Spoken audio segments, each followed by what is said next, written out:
तो चलिए अब हम लोग देखते हैं इलेक्ट्रिक डायपोल के कारण किसी पॉइंट पर इलेक्ट्रिक पोटेंशियल मतलब विद्युत विभव कितना होता है। तो यहाँ आपको एक तो यहाँ आपको ए बी एक इलेक्ट्रिक डायपोल हो गया, इस डायपोल का केंद्र ओ हो गया। तो हम लोग इसमें मैक्सिमम 3 केस ही मान सकते हैं, 3 से ज़्यादा कंडीशन या स्थिति हम लोग नहीं मान सकते हैं। क्यों? यहाँ मान लो आपको जो ए बी डायपोल हो गया, तो या तो हम लोग उस डायपोल का तल में लेंगे पॉइंट पी, तो ये ए बी नाम का डायपोल हो गया, उसके तल में पॉइंट पी यदि यहाँ होगा तो वो कहलाएगा अक्षीय स्थिति। और दूसरा शर्त हुआ कि हम लोग इस डायपोल के लंबवत लेंगे, तो ये हो गया आपको 2 नंबर जो 90 डिग्री का कोण बनाता है, उसको बोलते हैं निरक्षीय स्थिति। ठीक है। और पॉइंट पी यदि यहाँ होगा तो वो डायपोल के केंद्र पर थीटा कोण बनाएगा, जिसको बोलते हैं एट एनी कंडीशन, मतलब किसी भी स्थिति में। ठीक है। तो केस 1 तो हो गया कि डायपोल जिस तल में है उसी तल में मान सकते हैं। ठीक है, इसको बोलते हैं अक्षीय स्थिति। केस 2 हो गया कि डायपोल के लंबवत होगा, उसको बोलते हैं निरक्षीय स्थिति। और केस 3 होगा कि जब डायपोल के केंद्र ओ पर वो थीटा कोण बनाएगा। इससे ज़्यादा कंडीशन हम लोग इसलिए नहीं मान सकते हैं कि यदि आपके मन में हो कि हम लोग पॉइंट पे यहाँ मान लेंगे, भाई यहाँ पॉइंट पे लेंगे तो वो भी तो डायपोल का तल हो गया, और जब डायपोल का तल हो गया तो वो अक्षीय स्थिति को दिखाता है। यदि आपको लगता हो कि पॉइंट पे यहाँ मान सकते हैं तो पॉइंट पे बिल्कुल यहाँ मानो, बट वो डायपोल के केंद्र के साथ थीटा कोण बनाएगा, जो केस 3 कैसा हो गया। यदि पॉइंट पे यहाँ लेंगे तो डायपोल पर लंबवत है, डायपोल पर वो लंबवत है 90 का कोण बनाएगा, वो केस 2 कैसा हो गया। यदि पॉइंट पे यहाँ लेंगे तो डायपोल के साथ वो थीटा कोण बनाएगा, ठीक है, जो केस 3 कैसा आ गया। पॉइंट पे यहाँ लेंगे तो वो भी डायपोल के साथ थीटा कोण बनाएगा, और वो भी केस 3 को ही दिखाएगा। मतलब कुछ भी कंडीशन हो, आपको यहाँ मैक्सिमम 3 स्थिति ही बनने वाला है। या तो डायपोल के तल में होगा तो अक्षीय, या डायपोल के लंबवत होगा तो निरक्षीय, या एट एनी कंडीशन होगा जो थीटा कोण का निर्माण करेगा। तो हम लोग सबसे पहले अक्षीय स्थिति देखेंगे, फिर निरक्षीय स्थिति देखेंगे, फिर एट एनी कंडीशन देखने वाले हैं। तो यहाँ आपको ए बी नाम का एक इलेक्ट्रिक डायपोल दिया है, उस डायपोल के पोल ए पर माइनस क्यू चार्ज है, पोल बी पर प्लस क्यू चार्ज है, और डायपोल का लेंथ L प्लस L 12 हो गया, उसका केंद्र O हो गया, उसके केंद्र O से स्मॉल r डिस्टेंस पे एक पॉइंट P है, उस पॉइंट P पर जो पोटेंशियल है, विभव है, वो V है। और ध्यान रखें विभव एक अदिश भौतिक राशि है, इसलिए इस V का दिशा नहीं दिखाना है। और ये V कैसे हुआ, तो पोल A का पोटेंशियल इस पर VA हो गया, पोल बी का पोटेंशियल VB हो गया। और आप यहाँ क्लियर हो लो कि यहाँ माइनस यहाँ प्लस में आकर्षण होगा, तो आकर्षण पीछे नहीं दिखाना है, क्योंकि आप यहाँ बल नहीं विभव दिखा रहे हो, और विभव अदिश राशि है, उसमें दिशा नहीं होता है। यहाँ भी प्लस प्लस में जो विकर्षण होगा तो विकर्षण के भले बल को आगे दिखा सकते हो, ठीक है, लेकिन यहाँ बल नहीं, आपको विभव दिखाना है, और विभव में दिशा नहीं होता, इसलिए विभव को आगे नहीं दिखाना। बल दिखा सकते हो लेकिन विभव नहीं, और बल का हमें यहाँ कोई काम है भी नहीं। ठीक है, इसलिए मैंने ना VA को दिखाया, ना VB को दिखाया, और ना ही V के दिशा को दिखा रहा हूँ। और यहाँ जो इंट्रोडक्शन लिखा हुआ है, और यहाँ जो ये इंट्रोडक्शन लिखा है, ये इंट्रोडक्शन मुख्यतः वही लिखा हुआ है जो आपको यहाँ फिगर में दिख रहा है। तो इंट्रोडक्शन में क्या लिखना है कि माना कि ए बी एक इलेक्ट्रिक डायपोल है, उसका केंद्र O है, उसके पोल A पर माइनस क्यू चार्ज है, पोल B पर प्लस क्यू चार्ज है। डायपोल के केंद्र O से स्मॉल r डिस्टेंस पे एक पॉइंट P है, उस पॉइंट P पर पोल A का विभव VA, पोल B का विभव VB, और परिणामी विभव V है। ठीक है, उसी बात को मैंने यहाँ पर दिखाया है। और यहाँ जो पॉइंट P पर टोटल विभव भी है, तो वो कैसे बना, तो A के विभव और B के विभव को जोड़ने से बना है। ठीक है, वैसे भी कहीं भी आपको टोटल टर्म निकालना हो, टोटल वैल्यू निकालना हो, तो टोटल वैल्यू या कुल मान निकालने के लिए हम लोग प्रत्येक मान को जोड़ते हैं। तो यहाँ भी A का मान मतलब A का विभव और B के विभव को जोड़कर हम लोग टोटल विभव भी निकालेंगे। यहाँ जो आपको ये भी है, तो A का विभव और B के विभव को जोड़ने से हम लोग को टोटल विभव भी निकलेगा।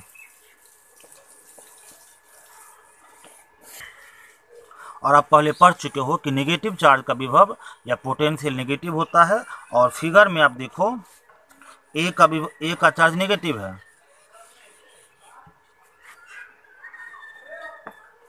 इसलिए ए का विभव भी नेगेटिव होगा। बी का चार्ज पॉजिटिव है तो बी का विभव पॉजिटिव होगा। और यहाँ एक बात और ध्यान रखें कि पोटेंशियल का मैंने बहुत सारा फॉर्मूला पढ़ा है, बस इसी फॉर्मूला का यहाँ यूज़ क्यों किया गया है, तो फिगर के अकॉर्डिंग यहाँ पॉइंट पी क्या है, सिंगल पॉइंट, और सिंगल पॉइंट पर विभव का फॉर्मूला होता है V equal to K Q by R, V equal to K Q by R. इसलिए मैंने यहाँ पर विभव के लिए इस फॉर्मूला का यूज़ किया, और यहाँ भी इसी फॉर्मूला का यूज़ किया है। तो B का चार्ज पॉजिटिव, तो इसलिए यहाँ उसका विभव पॉजिटिव, A का चार्ज नेगेटिव, तो इसका विभव नेगेटिव।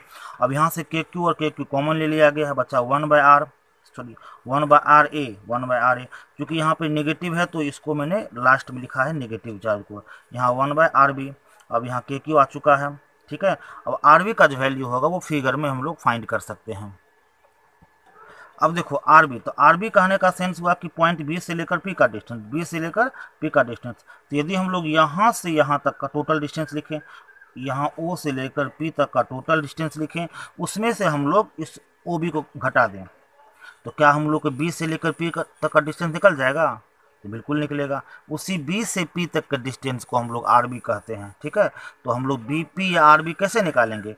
तो उसको निकालने के लिए ओ से पी का डिस्टेंस आर, उसमें से ओ से बी का डिस्टेंस एल को घटा देंगे, ठीक है।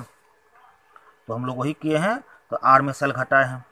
सिमिलरली हम लोग यहाँ आर ए है, तो आर ए का मीनिंग होता है, तो आर ए का मीनिंग होता है ए से लेकर पी का डिस्टेंस। हम लोग ए से लेकर पी का डिस्टेंस कैसे निकालेंगे? तो पहले हम लोग ओ से लेकर पी निकाल लेते हैं। ओ से लेकर पी तक का जो डिस्टेंस होगा, दूरी होगा, उसमें ओ से ए जोड़ देंगे, तो ओ से पी कितना होगा? आर। ओ से पी कितना हो गया? आर। उस ओ पी में हम लोग ओ ए, इट मीन्स एल जोड़ देंगे। क्लियर? ओ पी मतलब आर में क्या करेंगे? एल जोड़ देंगे। तो उसी आर में यहाँ पर एल जोड़ दिया गया है। अब देखिए यहाँ के क्यू आएगा ही, इसका एलसीएम लेके इतना आ चुका है, तो इसको एलसीएम लेकर सॉल्व करेंगे तो इतना आएगा। तो यहाँ देखो v equal to K Q, और यहाँ से ये माइनस पिछले वाले टर्म का ब्रैकेट ब्रेक करने, ब्रैकेट तोड़ने पर r plus L minus R plus L आएगा। तो यहाँ से आर कैंसिल हो गया, बचा एल प्लस एल। तो एल प्लस एल कितना होगा? 12 हो गया, और ये यहाँ पे आएगा ही, और यहाँ पे के क्यू आएगी, आ गया। अब यहाँ पे के साइड हो जाएगा, और 2QL कहता हम साथ साथ हैं, तो वो साथ हो चुका है। बचा आपको आर स्क्वायर एल स्क्वायर, तो आर स्क्वायर एल स्क्वायर यहाँ आ चुका है। अब यहाँ के आ गया, और आप लोग इलेक्ट्रिक डायपोल मूवमेंट पी का फॉर्मूला पढ़ चुके हो, पी इक्वल टू होता है 2QL, तो यहाँ 2QL है, तो 2QL के प्लेस पर हम लोग यहाँ पी कर लेते हैं। बचा आपको आर स्क्वायर एल स्क्वायर। अब आप लोग पहले ही पढ़ चुके हो कि जैसे आपको एवी नाम का ये इलेक्ट्रिक डायपोल है, तो इलेक्ट्रिक डायपोल में दोनों पोल के मिडल का डिस्टेंस या उसका दूरी बहुत कम होता है। जैसे आपको एग्जांपल होता है इलेक्ट्रिक डायपोल का HCl, तो बताओ यहाँ पर इस प्लस और माइनस के बीच का डिस्टेंस क्या होता है? बहुत कम होता है। जब इस प्लस और माइनस के बीच का डिस्टेंस बहुत कम होगा, तो यहाँ भी प्लस माइनस का डिस्टेंस बहुत कम होगा, और जब डिस्टेंस कम होगा तो एल कम होगा, और इस एल के तुलना में इस आर का वैल्यू बहुत ज़्यादा होता है। तो वही मैंने बताया है, कि इस आर की तुलना में एल बहुत कम होता है। इट मीन्स आर का वैल्यू बहुत बहुत बहुत ज़्यादा होता है, और जब आर का वैल्यू बहुत ज़्यादा होगा तो एल का वैल्यू लगभग में 0 होगा, और जब एल का वैल्यू 0 होगा तो यहाँ पर क्या है? के पी आएगा ही, और एल का वैल्यू 0 हो चुका है, तो 0 का स्क्वायर वो भी 0 होगा, बचा आपको आर स्क्वायर। तो ये किसी सिंगल पॉइंट पर अक्षीय स्थिति के लिए हम लोग को विभव का मान निकला है।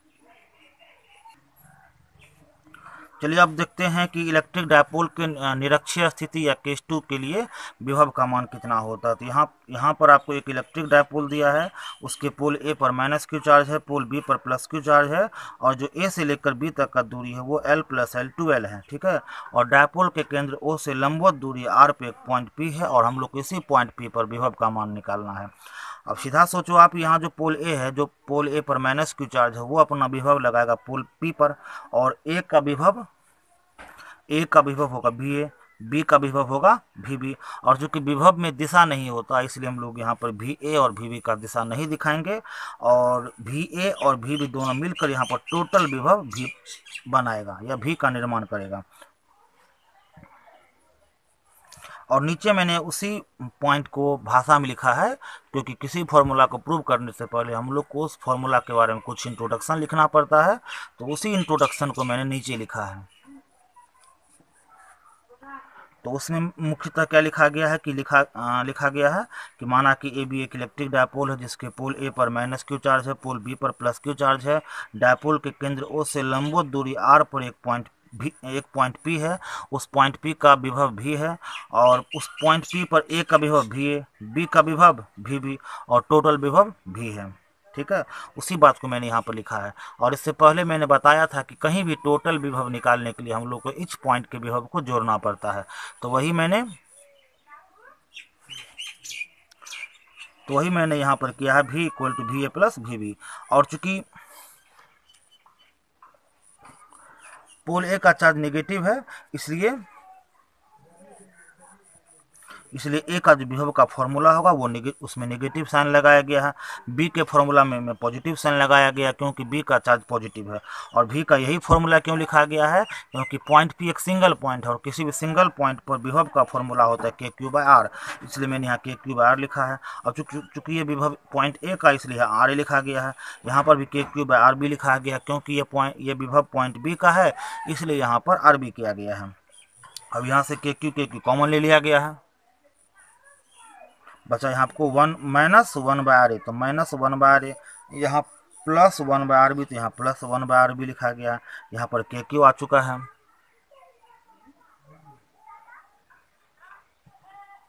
यहाँ पर के क्यू आ चुका है। और आर बी का फॉर्मूला फिगर में देख सकते हो।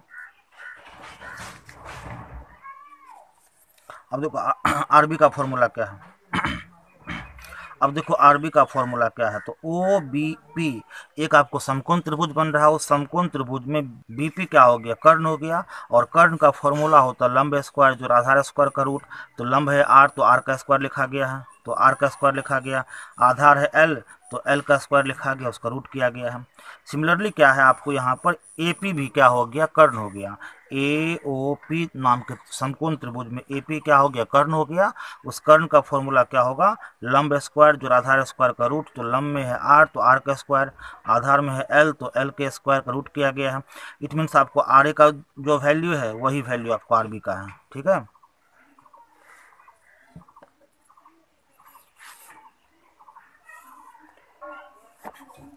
तो आर बी के वैल्यू को वहाँ से यहाँ पुट कर दिया गया, यहाँ भी पुट कर दिया गया। और चूंकि दोनों का वैल्यू सिमिलर है, सेम है, तो उसको सब्सट्रैक्ट करके घटा के आपको शून्य आएगा। यहाँ पे के क्यू आ चुका है, तो दोनों घटा के शून्य आएगा और यहाँ पर के क्यू आ चुका है, तो 0 इंटू के क्यू 0 होगा।